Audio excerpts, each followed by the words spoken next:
Okay, good early morning. This is my project for the class final, and I will be honest, I just recently, about an hour ago, when I finished this project, reread the original parameters for the final, and I have realized that I did a lot extra than I really needed to, which I'm not too upset about, but I do feel a little silly. So, you have to bear with me. This is going to be a long explanation since there is kind of a lot to cover, since I didn't just do 15 rooms you can explore. So, 15 rooms that you can explore works. Okay, let's just get that out of the way. You still can. But this is kind of beefy. There's a lot of routes you can take and different things that you can do. So I'm only going to do one playthrough to show how it works. Because if I sat here and showed you every single playthrough, it would take 30 minutes, an hour, maybe more, to be honest. So I'm going to explain everything as briefly as I can, but also as, detailed as I can without, droning on and on. So I'm going to go through each of my classes, explain what they do, show a little bit of the code, and explain what a little bit of it does, and then I will get into the playthrough and just show you one run, and that'll be about it. So, here we are in program.cs. This is what runs everything. This is the main part, takes all the other classes right here and puts them together. I was going to do a bit of inheritance, but I just decided that it was a little bit easier this way and a little bit more controlled. So, this controls your movement. It controls activating stuff like functions when you go into the shop, when you go into fights, and when you go into rooms like loot rooms, puzzle rooms, or choice rooms, which I'll explain when we get to them. So basically, shop room controls the shop, controls taking coins, puzzle rooms, loot rooms, the duck room, which you will see, I will show that, the healing lake, choosing to help a stranger, which is an option that you can take. This is controlling the fight rooms. And then this is the end, which is the boss room. So I'm going to go through quickly, show you the different other classes I have. So this is Altar Duck. This just controls everything that happens in the altar room. So, yeah. This is the art room. I have a lot of ASCII art. Huge chunk of it is just copy and paste from Google. Maybe one or two I actually did myself, but, This is the chest room. This controls basically every room that you can open a chest in or get a bonus item from. This is the fight room, or fight class. This controls your health and stats, and then all the stats for all the enemies you will be facing. It contains how many potions you have, and how often you can heal. So I'll just go through this right here. It's going to ask you what you want to do, and you have three options. You have attack, heal, and run. So the only time you cannot run is when you are fighting the boss. The boss is a one and done deal. If you lose, you restart the whole game. So it'll ask you what you want, and then it'll print out the enemy's health, your health, and compared to how much base health you have, and then how many potions you have. If you choose to attack, we'll just say that, it'll basically take dragon, or whatever you're fighting, and stick it into enemy. So if I show you in program.cs, if you can open it, let's find the fight, wherever it is, there's a lot in here. Initiate fight rooms. So it's going to basically take, if you're in a room that has a fight, it's going to ask if you've already fought that monster before, and if you haven't, it's going to type out whatever the intro is, and then it's going to set the enemy to spiders, and then it's going to print out a little bit of art, and then do the fight loop, which is going to plug in the spider's health, damage, and then if you fought it before, or if you beat it. Alright, so going back into fight. Yes, heal. I'll explain that when we are doing healing in the game, just because it's a little convoluted in here. But basically, instead of doing if statements for every single option for every single monster, smushes it all together into one, and then depending on what monster it is, changes the stats and minuses a little bit. Enough about that. This is the help stranger. There's an option to help a stranger in the game, and if you do, you get a bit of a bonus. If you don't, nothing bad happens. But this basically just asks if you want to, and then writes whatever it wants to do, depends on what you do. I've been working on this for a while. This is a puzzle room. There's one puzzle in the game. I wanted to do a little bit more of a puzzle, but since I was kind of running out of time, I just did something simple. Basically, it just runs a loop, so it asks you to solve it, and if you're wrong, it says nope. And if you choose to leave, it leaves, and if you choose something that's not even an option, it just says, no. That's an invalid option. And so it'll run it until you either solve it or leave. This is my least favorite class just because of how poorly I wrote it, but this basically controls where you are and where you can go and all that, and also controls descriptions of each room. So this big public void description basically takes string X, which I plug in program CS with the room. So depending on what room you're in, it'll type out just a little description of what it looks like and all that fun stuff. Some of them have if statements like, oh, if you've done this, it looks like this now. And then this controls where you are and then where you can go. So it's going to ask if you're here, if you go up, you go here, if you go there, you go there. And then in the rooms where you can't, just says invalid option, try again. And since it's a while loop, it'll just ask you where you want to go again. This is the store. Basically, it asks you to choose an item. You got 5 items you can choose from, and then this is the link for their prices. Basically, it makes it a little bit easier if we just plug stuff in and out. So, all these integers right here, this just tracks if you've bought it or not. You can type leave to leave at any time in the store. So, basically, it's going to ask you what you want to buy, and then depending on what you choose, it's going to check to see if you have equal to or more than enough coins. And if you do, it's going to buy it, set the price to sold out, and then set this to already bought. So it's going to, let's say you buy the store, it's going to set SBuy to 1, just to make sure you can't buy it again. And it won't take your coins twice. And if you don't have enough coins, it's just going to say you don't have enough coins for that, and since it's a loop, it'll just ask you again, what do you want to buy? So, after all that, boring explanation, let's do a run through. I'm going to do not the easiest run, but also not the hardest, just to save on time. So, welcome to the Dungeon Traveler. The game is called The Dungeon. Your quest is to defeat the mighty dragon Smog. What is your name? So, we're going to type in Owen, or whatever your name is. And so, since I already know the layout of the whole game, it's going to be very easy for me to go through each room. But, you can press Control C to quit at any time. Basically, Control C, just gonna break, so you can stop anytime. So, first thing we're gonna do is we're gonna go up, and we're gonna meet our first fight.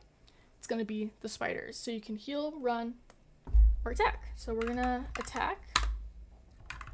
We're gonna attack a few times before I show you what the healing looks like. So basically, what the healing looks like is if you have, let's say, so your base healing is 5. If you have 35 out of 40, it's not going to let you heal because you already have enough health. But you also cannot heal more than twice in a row. So basically, that's what the yes heal is. It tracks how many times you've healed in a row. That's what it does. Also, at the beginning, to show your stats, forgot to mention this is like my 3rd attempt at recording this. So, let's do a heal. And it'll say, Owen bends down to check the potion. Heal again. Try. You can't. So let's just finish up this fight. And then you defeat the spider, and it does a little specialized. The bodies fall to the floor, you are victorious. And it gives you 5 coins for defeating the spiders. So if you go left, this is where the old man is. The stranger, basically. So right now, it's just going to explain what it is, because we don't have a specific item. All it tells us is that there's a keyhole in the door of the cell. So if we go back right, as you can see, it doesn't make you fight monsters twice. So let's go down, and let's go to the shop. So this is what the shop looks like. It shows you all the options and how many coins there are. So let's buy the key, so I can show you the little man. And then we have 30 more coins. So let's get metal armor. Gives you a little art of the armor. And then let's buy a health potion. Let's buy 1. Because let's try to buy 2. It says you do not have enough coins for that. So that works. And then 1. And you press leave. Alright. And let's go up and back to the old man. So now that we have the key, we have a little bit of a different prompt.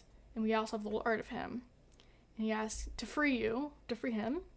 And then he can provide help. If you say no, nothing happens. He just gets mad and yell at you and you basically can't go back into the room again. But let's just say yes. He basically does a little chant and blesses you with 5 extra damage, 5 health, and 5 regeneration. So let's go to the right. Let's go up. This is the next fight that you can go into, which is the bats. So you can see now, when we attack, we do 9 damage instead of 4.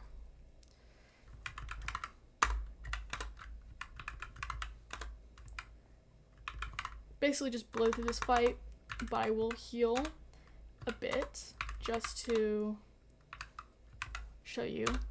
You cannot heal again, try attacking or running.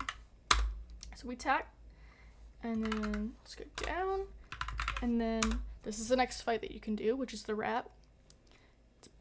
This is the mini boss, the big rat. It's got 50 health. So let's just go ahead and blow through this fight.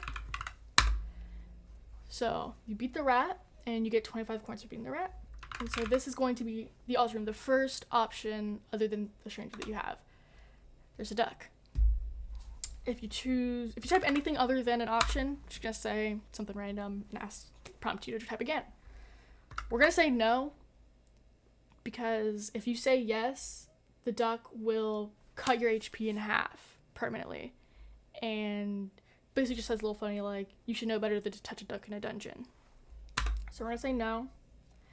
And it's gonna be there waiting for you. So every time you go back in, it's gonna prompt you to try to get it again. So you see, we said the wrong thing. So we're still in the room.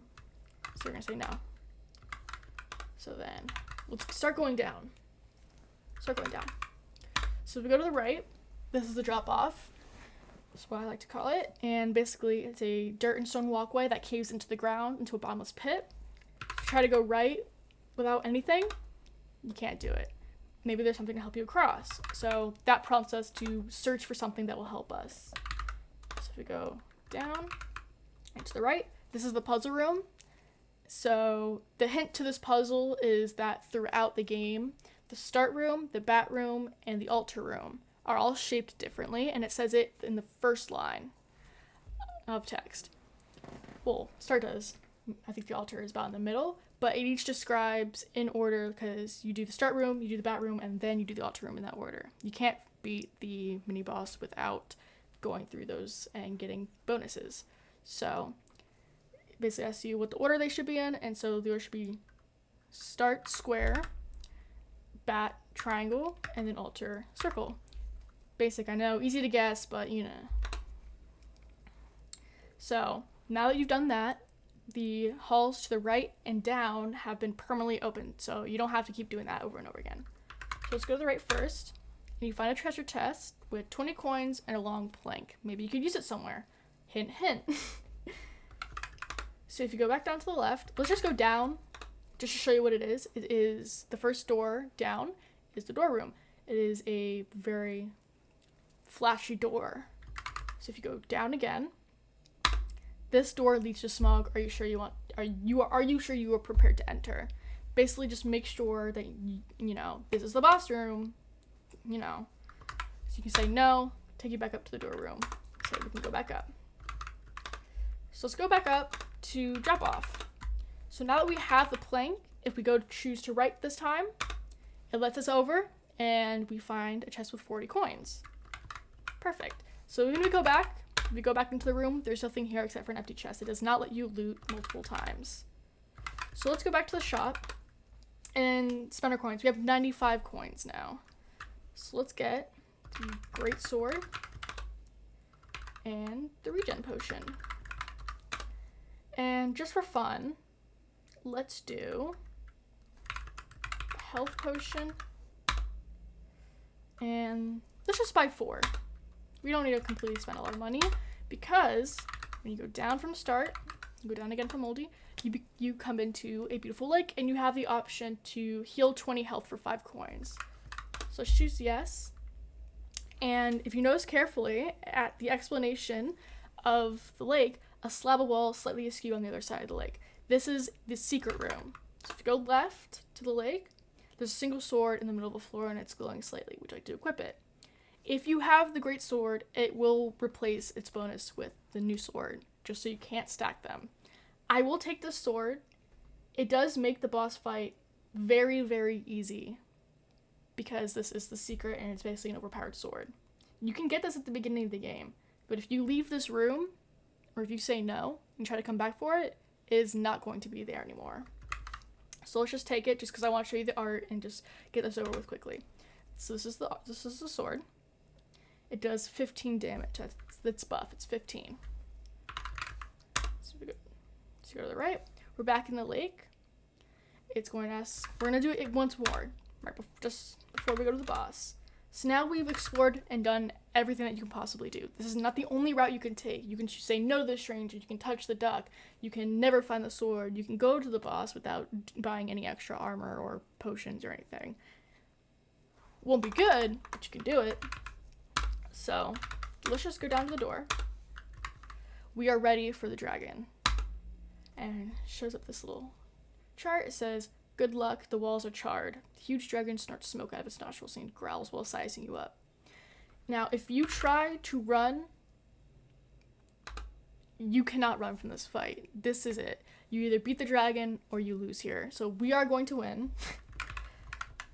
So we're just gonna fight it. You know, the dragon does 20 damage per attack. So let's just heal a little bit. Attack. And then heal once more. And then this is the final attack that we're going to do. Slicing across the dragon hard scales, you do 24 damage. The dragon falls with the weight of its body, shaking the whole cavern. You are victorious. Restart to play again. And then there's the credits, just fun. And then there is an icon art that I did put in just because just for fun. And special thanks to my dad. He was the one who really gave me a lot of ideas to make this more complicated than it really had to be. But yeah, that is it. And if you try, it's not gonna let you do anything. It's not gonna let you back into the game. Basically, just you have to break it and restart to try again. And there we go. Oh, okay. We did good time. About 18 minutes. Yep. I hope you guys liked that. That was my project.